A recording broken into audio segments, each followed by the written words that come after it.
Hepimizin bildiği gibi asrın felaketi olarak nitelendirilen 6 Şubat depremlerini yaşadık. Adıyaman olarak bunun acısını çok fazla hissettik.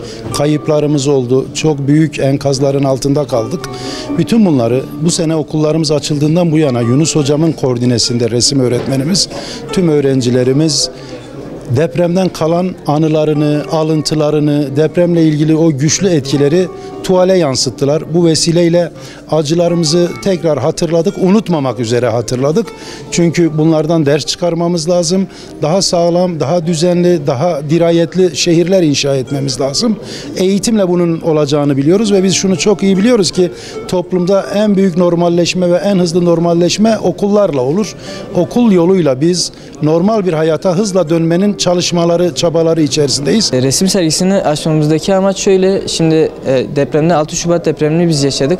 Yani bu bağlamda 11. sınıf öğrencilerimiz olarak Yunus hocamızın da katkılarıyla böyle bir resim sergisi sergilemeyi planladık.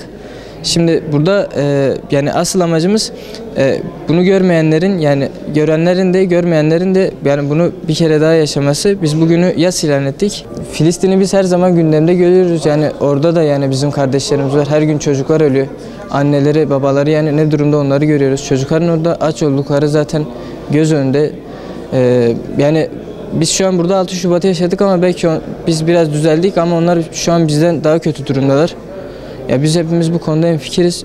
Ya onlar için elimizden yani bir şey gelirse tabii ki yapabiliriz. Şimdi yani en azından Filistinli kardeşlerimize yardım edemiyorsak, yardım gönderemiyorsa burada boykota devam ederek ya İsrail'in ürünlerini almayarak onlara yardımcı olabiliriz. Tabii ki resim sergisinin amacı geçen yıl ülkemizde yaşanan ve çoğu şehrimizi etkileyen 6 Şubat depremini tekrardan gündeme getirmek, biraz farkındalık yaratmak. Adıyaman insanlarını biraz daha sergimize çekip tekrardan o günü hatırlatmak. O gün yaşanan şeyler çok iç burkan olaylardı aslında.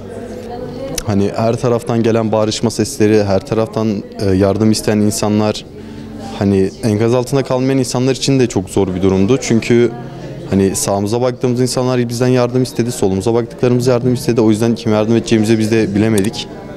Biraz çok kötü günlerdi.